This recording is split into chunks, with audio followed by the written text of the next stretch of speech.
This presentation is adapted from Sleep Academy, an online CME-accredited course for advanced practitioners and physicians. My name is Dr. Peter Sloan, and I'd like to introduce Dr. Brian Bonner. Depending on the definition that one uses, the prevalence of insomnia may be as high as 30% of the population. The patients who present to the sleep clinic, however, will be a very small proportion of those patients, as the probably 90% of patients will either manage this on their own or rely on input from their primary care or psychologist or psychiatrist long before they will make it to a sleep clinic. The main features of insomnia will include one of three different predominant symptoms. The first one including difficulty initiating sleep. There's also a category that would include difficulty maintaining sleep. And then thirdly, non-restorative sleep. So insomnia patients can have any of these three or a combination. Whichever the symptom predominant is, it would be necessary that the patient have some impairment from this. In other words, they have to have either complaints of those symptoms, and it can impact on their mood, their attention, it can cause fatigue, and it can lead to sleepiness. So the patient who doesn't have any complaint of this generally will not meet that definition. There should be difficulties at least 3 times a week for greater than a month to meet the definition of insomnia, so it can't be a few episodes for a shorter period of time. Short-term insomnia is defined as when the symptoms occur for less than 3 months. And then once it becomes a more chronic situation, the cutoff generally somewhere around 3 months in duration.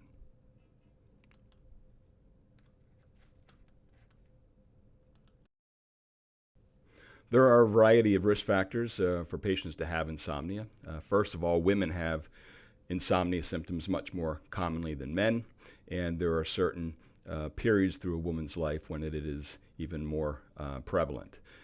During pregnancy, there are several issues that can cause disruption of sleep and challenges in initiating sleep. And in the first trimester of pregnancy, it is generally nausea and backache, and then as the third trimester develops, then certain even more disruptive things can occur, including fetal movement that can cause awakening.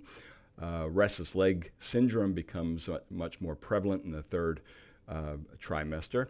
And also with the weight gain through this period, obstructive sleep apnea becomes a problem as well.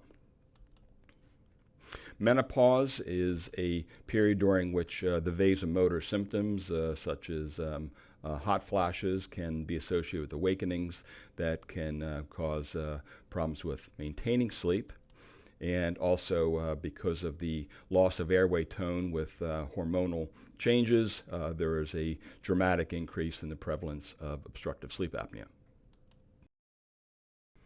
Several psychiatric disorders are common in insomnia, and these include the presence of depression and anxiety, as well as post-traumatic stress disorder. And as a result, it's very common that there could be a psychologist or psychiatrist who may be co-managing.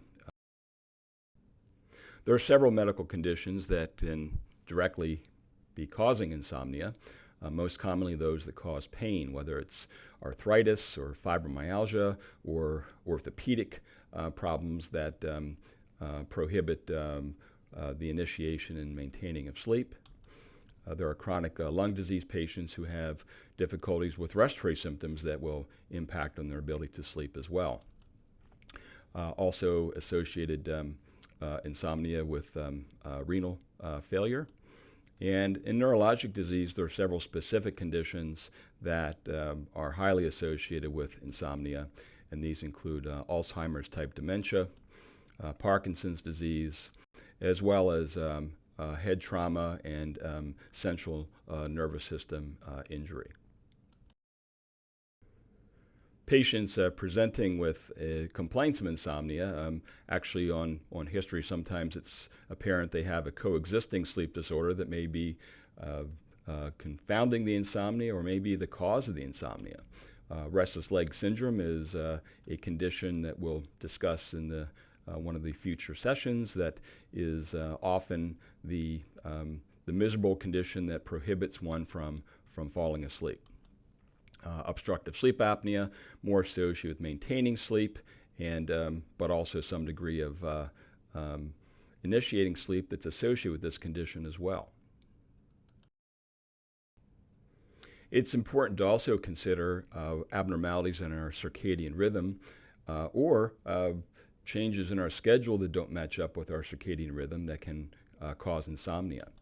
In patients who work shifts of the night, it is sometimes the cause of the insomnia is that the biologic clock is not the problem. It's just that we're asking someone to wake and sleep in undesirable periods of the 24-hour cycle.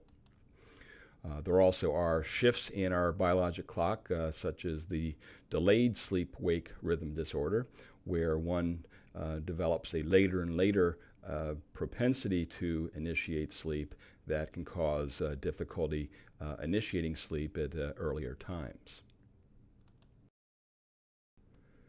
And last, but certainly not least, are the medications that may be the explanation for a patient's insomnia. And these would include a variety we've already reviewed, including those that are used during the day as stimulants that can, at nighttime, impact on one's ability to initiate or maintain sleep.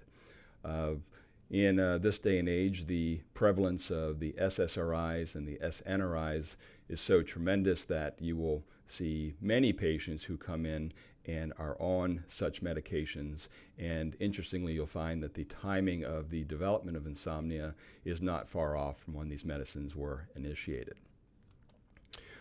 Beta blockers can disrupt sleep and can cause not only fatigue during the day, but can also cause insomnia at night. And steroids are common causes of insomnia in many of the patients that are on conditions that require such therapy. So as we look at this list of risk factors, obviously very important to obtain a good history in a patient who presents with insomnia because the cause of the insomnia will dramatically change the impact of how we approach the treatment of the condition, and we'll be reviewing this in Part B. So let's talk next about some of the common theories that have been presented in the literature for insomnia. The theories in terms of why patients are predisposed. And the first one is the hyperarousal theory, and this is noting that the substrate for patients who are predisposed or who have lifelong symptoms consistent with primary insomnia, those who have had this all their life, are those that often have a high cortisol, high ACTH, and the underlying substrate for these patients predisposes them to having difficulty with initiating and maintaining sleep. The neurocognitive model is one where there's a potential difference between the objective measurement of sleep and the subjective. In other words, the patients don't really estimate well how much they really are sleeping, and this used to be called sleep state misperception or paradoxical insomnia. And the sometimes identifying that the patient is actually sleeping better than they think, and looking at objective measurements instead of just what's reported. The psychobiological model is one that emphasizes perpetuating issues of insomnia that include psychological hurdles and not just bad habits, but things that need to be addressed in terms of mood and psychiatric elements. The genetic model is one where we're basically presented with the fact that the familial trend of insomnia is significant enough that there is something genetic and intrinsic to chromosomal patterns that will predispose to the condition, and somewhat of a fatalistic approach, but I think one that if we consider that would at least give us an idea that there is an underlying substrate that is not correctable and that the treatment needs to be directed accordingly. The most common theory is one proposed by Spielman, and this is the 3P model that we'll address next.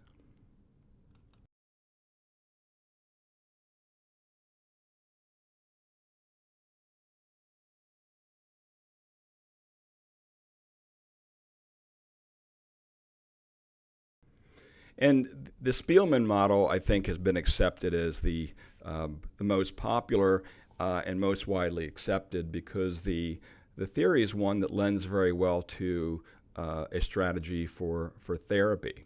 And if we consider that there is a perpetuating factor, a precipitating factor, and a predisposing factor for insomnia, this is the way these things can be pieced together in this model. First of all, for the patient who does not have insomnia, some of us that don't have insomnia may be predisposed to it, maybe because of the state of hyperarousal to a mild degree that may predispose, or the genetic predisposition that we mentioned in the last slide. But there's not been anything precipitating yet that causes the insomnia, and so one may do very well for long periods of time.